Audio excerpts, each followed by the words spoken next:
Alors, je vais commencer par notre père fouettard François Bousquet. Vous êtes connu sous ce nom, hein, nous sommes dans les périodes de Noël.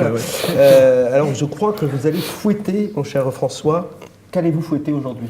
Le féminisme en général et l'écriture inclusive en particulier. Rappelez-vous, c'était il y a un an à peine, hein, on faisait les beaux. On prenait des airs très avantageux, que, quoi, comment, nous avons gagné la guerre culturelle. Hein. Oh oui, il y a encore beaucoup de boulot, les gars, beaucoup de boulot.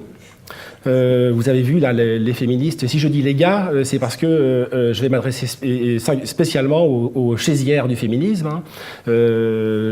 Quelle offensive hein. Quelle offensive entre Balance ton port, hein, l'écriture inclusive, hein, sans oublier les talibans et les talibanes hein, qui veulent débaptiser ou déboulonner les statuts. Quelle offensive, mes amis. Le nouveau macartisme est en marche. Hein, il sera exclusivement féministe et antiraciste. Hein, et la chasse à l'homme est ouverte, manifestement. Et on va traquer dans le langage hein, les éléments de la domination masculine. Hein, et on n'avait plus vu ça depuis 3 siècles, en fait. Hein.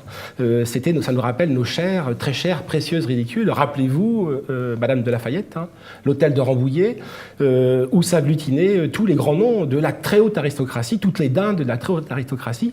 Et là, au passage, bonjour la domination masculine. Ces dames-là faisaient régner la terreur sur les lettres au XVIIe siècle. Hein, faisaient régner la terreur. Hein. Molière en avait peur. Hein, ça apparaît dans la préface des Précieuses et des femmes savantes. Hein, et Boileau disait de ces Précieuses que c'était une secte. Hein. Et à cette époque-là, Barbara Cartland s'appelait Madame de Scudéry. Madame de Scudéry qui simulait des orgasmes interminables hein, dans une orgie et une débauche de lexicale. Hein. Pour preuve, son Grand Cyrus, qui est le plus grand roman de la langue française, fait 13 000 pages. Hein. 13 000 pages. Hein. En langue inclusive, ça en fait 20 000. Hein. Donc vous voyez un petit peu l'horreur. Hein. Donc c'est vraiment de la torture mentale, cette langue inclusive. Et on a l'impression que ça a été inventé, que ça a été conçu par des maîtresses d'école sadiques. Hein.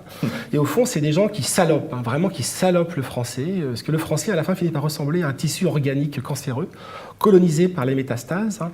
Imaginez un poème de Verlaine, hein, avec tous ces points, là, cet empilement de points.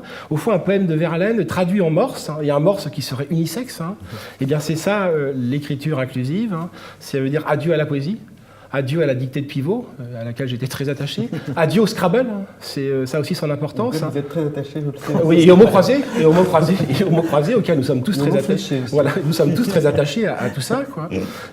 Donc les jours qui se préparent pour nous sont assez difficiles, hein, puisque le féminisme punitif, la férule du féminisme punitif nous menace. Hein. Alors courage les gars, courage messieurs, n'oubliez pas vos coquilles de protection. Puisque la chasse à la testicule est ouverte. Hein. Hasta luego. Parlons maintenant.